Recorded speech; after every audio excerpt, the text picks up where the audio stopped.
Assalamualaikum warahmatullahi wabarakatuh. Perkenalkan, nama saya Dia Alpiana dengan NIM 230410606182 dari kelas PGMI 6, Prodi PGMI, Fakultas Ilmu Tarbiyah dan Keguruan Universitas Islam Negeri Raden Fatah Palembang.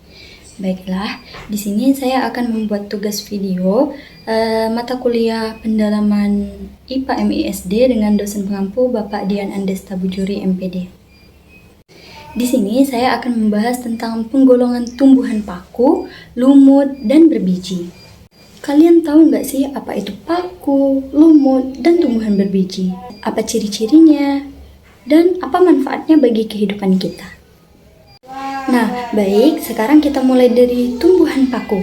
Tumbuhan paku adalah tumbuhan yang mempunyai akar, batang, dan daun yang tidak berbiji, serta berkembang biak dengan spora.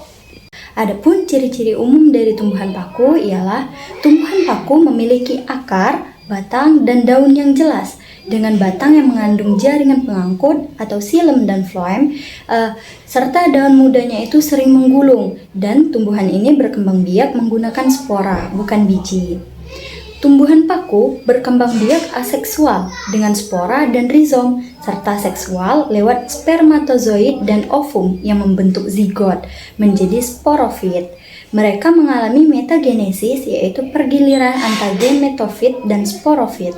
Tumbuhan paku ini diklasifikasikan ke dalam 4 kelompok, yaitu yang pertama ada tumbuhan paku purba atau telanjang, atau dengan bahasa ilmiahnya Psilopsida. Paku purba disebut telanjang karena tidak mempunyai daun sejati dan akar sejati. Batangnya itu beruas, bercabang, dan klorofil, dan menghasilkan satu jenis spora yang disebut dengan homospora. Salah satunya yang masih hidup sampai sekarang adalah Psilotum. Yang kedua itu ada paku kawat atau Lysopsida. Paku kawat ini memiliki daun kecil seperti sisik yang tersusun rapat spiral, batangnya tipis menyerupai kawat, dan sporanium terkumpul di strobilus di ujung batang. Mereka bisa bersifat homospora atau heterospora. Gametofitnya biseksual atau uniseksual dan umumnya hidup di hutan tropis, di tanah, atau menempel pada tumbuhan lain. Yang ketiga itu ada paku ekor kuda atau Sphenopsida. Paku jenis ini memiliki daun kecil melingkar, batang berongga ruas dengan strobilus, dan menghasilkan spora jantan serta betina. Gametofitnya itu kecil dan berfotosintesis. Contohnya itu Equisetum sp. Dan yang terakhir itu ada paku sejati atau Filicinae. Paku ini memiliki daun besar yang mudah menggulung, batang berupa rizom di bawah tanah, dan sporaniumnya di permukaan bawah daun. Gametofitnya berklorofil dan bisa uniseksual atau biseksual. Contohnya itu paku sarang burung, suplir, dan semanggi. Adapun manfaat tumbuhan paku antara lain sebagai tanaman hias, obat tradisional, sayuran seperti paku semanggi, pupuk hijau, dan pelindung tanaman.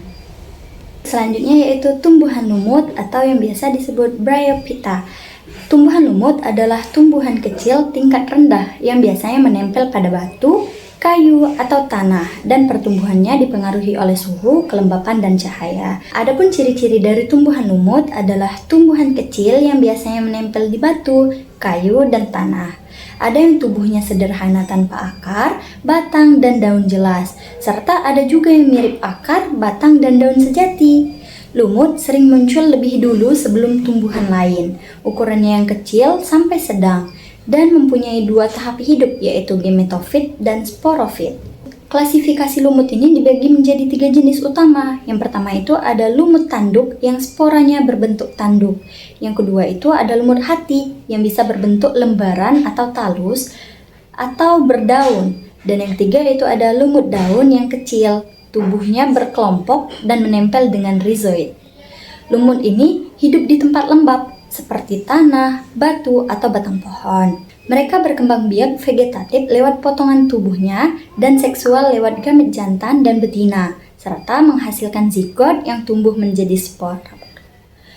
Adapun manfaat lumut ialah untuk membantu menjaga air dan kesuburan tanah, menjadi indikator lingkungan, membuka lahan bagi tumbuhan lain, serta dimanfaatkan sebagai tanaman hias, media konservasi, dan obat tradisional. Selanjutnya yaitu tumbuhan berbiji atau spermatopita. Tumbuhan berbiji adalah tumbuhan tingkat tinggi yang bereproduksi lewat biji, memiliki akar, batang, dan daun jelas. Kelompok ini penting secara ekologis dan ekonomi, termasuk tanaman pangan dan budidaya. Nama ilmiahnya juga dikenal sebagai Anthophyta phanerogamae atau Embryophyta siphonogama. Adapun ciri-ciri dari tumbuhan berbiji ialah tumbuhan ini bereproduksi lewat biji, memiliki jaringan pembuluh untuk mengangkut air dan zat makanan, memiliki klorofil untuk fotosintesis, dan sel kelamin jantan bergerak menuju sel kelamin betina melalui tabung serbuk sari.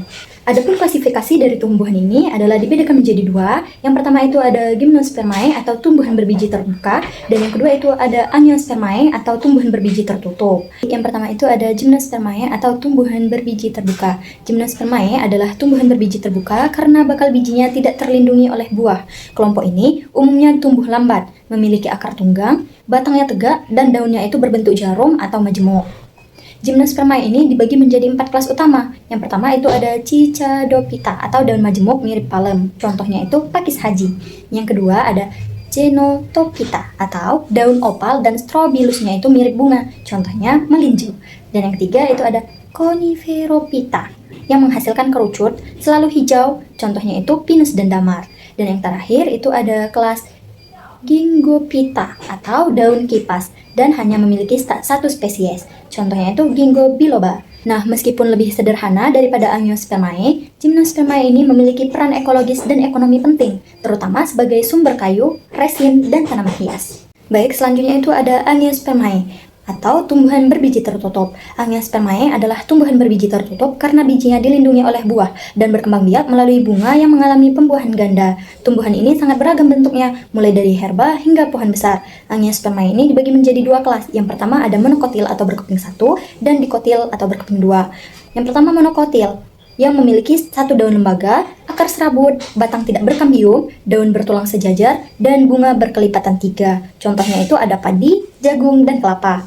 Nah, selanjutnya ada dikotil. Dikotil ini ialah yang memiliki 2 daun lembaga, akarnya tunggang, batangnya berkambium, daunnya menyirip atau menjari, dan bunganya itu berkelipatan 2, 4, atau 5. Contohnya itu mangga, umbi ketela, jambu, pepaya, dan cabai.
Nah, itulah tadi penjelasan tentang materi penggolongan tumbuhan, tumbuhan paku, lumut, dan tumbuhan berbiji.